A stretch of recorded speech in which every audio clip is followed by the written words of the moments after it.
गौतम बुद्ध को हम बहुत अच्छे से जानते हैं, जिन्होंने बौद्ध धर्म की स्थापना की और उन्होंने लोगों के जीवन में ढेरों बदलाव लेकर आए थे। ये कहानी भी उनके बचपन की है, जब वे छोटे थे और उन्हें गौतम बुद्ध के नाम से नहीं बल्कि सिद्धार्थ के नाम से जाना जाता था। उनके एक चचेरे भाई भी थे जिनका नाम देवदत्त था। चलिए जानते हैं इस कहानी के बारे में।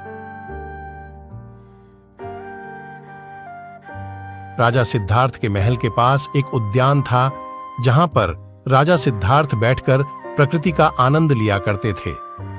एक दिन जब वे अपने बगीचे में बैठे हुए थे कि तभी एक घायल हंस उनके पैर के पास आकर गिरा। उसके शरीर में एक तीर लगा हुआ था।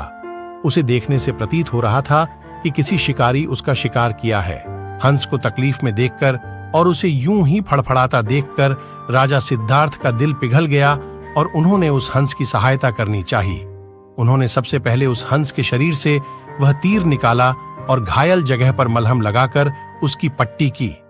ये सब कर लेने के बाद देवदत्त कुछ खोजता हुआ सिद्धार्थ के पास आया। देवदत्त जैसे ही सिद्धार्थ के पास पहुंचा, उसने कहा, अच्छा तो यह तुम्हारे पास है, लाओ इसे मुझे दे दो। इसका शिकार मैंने किया है।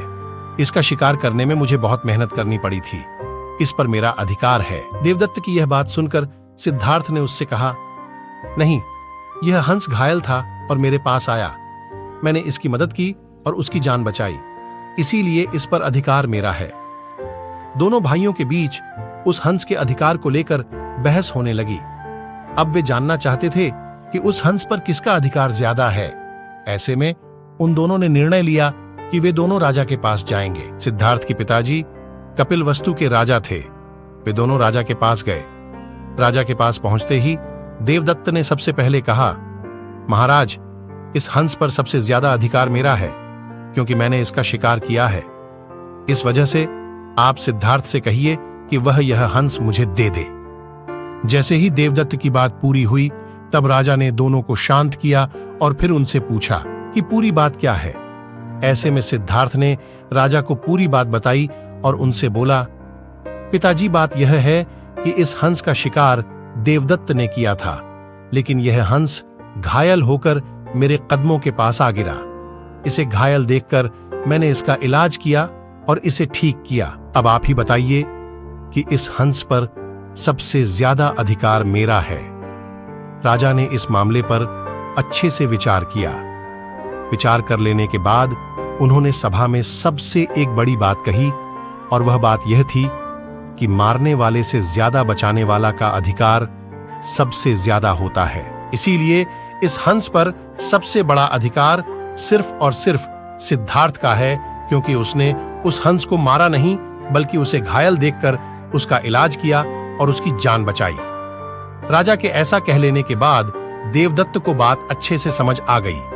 वह भी जान चुका था कि मारने वाले से ज्यादा बचाने वाले का अधिकार सबसे ज्यादा होता है। महात्मा बुद्ध एक गांव में प्रवचन सुना रहे थे।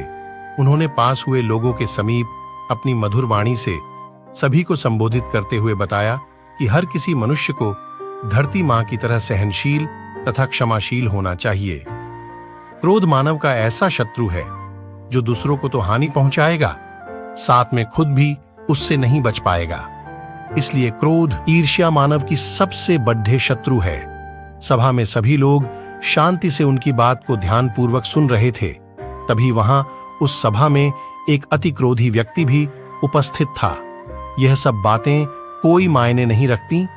असल जिंदगी में कहानी सुनाना बंद करो। धूर्त महात्मा और जहां से आए हो वहीं चले जाओ। ऐसे कठोर वचन सुनकर भी महात्मा जी ने उस क्रोधी पुरुष का कोई विरोध नहीं किया और न ही उसकी बातों पर कोई भी प्रतिक्रिया दी। वह शांत रहे और अपना काम करते रहे, जिससे वह पुरुष और भी क्रोधित हो गया। उसकी समझ नहीं आया वह क्या करे। तब उस पुरुष ने महात्मा जी के मुंह पर थूक कर चला गया। अगले दिन जब उस व्यक्ति का क्रोध शांत हुआ और उसे अपनी गलती का पछतावा हुआ, तब वह आत्मग्लानि में जलने लगा और फिर उसने सोचा कि उस महात्मा से मुझे माफी मांगनी चाहिए। वह महात्मा जी की खोज में उसी स्थान पर गया जहां महात्मा जी कल प्रवचन दे रहे थे, लेकिन महात्मा जी वहां कहां मिलने वाले थे। वह तो अपने शिष्यों के साथ अन्य किसी गांव की यात्रा पर निकल पड़े। वह पुरुष सब लोगों से महात्मा जी के बारे में पूछता पूछता उस स्थान पर पहुंच गया जहां की महात्मा जी प्रवचन कर रहे थे। तब उस पुरुष को महात्मा जी के शिष्यों ने उसे उनके पास जाने से रोका, लेकिन महात्मा जी ने अपने शिष्यों को आदेश दिया कि आने दें उस पुरुष को। तब वह पुरुष महात्मा जी के चरणों पर गिर गया, उनसे बोला, मुझे क्षमा कीजिए महाराज। उसने महात्मा जी से पूछा, क्या आप भूल गए हो कि मैं वही जिसने कल आपका इतना अपमान किया था? मैं अपने दुष्ट कृत्य की आपसे माफी मांगता हूं। तब महात्मा जी ने बड्ढे शालीनता से उस पुरुष से बोले कि कौन सी बात? तब उस पुरुष ने बड्डी हैरानी से महात्मा जी की ओर देखा। महात्मा जी बोले कि मैं तो बीती बातें वहीं छोड़ दे आया, क्योंकि बीता हुआ कल कभी वापस लौटकर नहीं आता, इसलिए बीती हुए बातों की वजह से आज और अपना आने वाला कल नहीं बिगड़ रहना चाहिए। जो हो गया सो हो गया। तुम्हें अपनी भूल का एहसास हुआ, यही सबसे बड़ी बात है। तुम अपनी गलती को मान लिए, सो तुम अब निर्मल हो गए हो। इसलिए कोई भी ग्लानि अपने मन में नहीं रखो। अपने आने वाले कल के बारे में विचार करो और उसे सुधारने का प्रयास करो। महात्मा जी की बात सुनकर उस पुरुष के मन का भार हल्का हो गया और उसने महात्मा जी के चरणों को पकड़ दाच कर कहा, आज से मैं अपने क्रोध का त्याग करता हूं और धैर्यवान और क्षमाशील होने का प्राण आज से लेता हूं।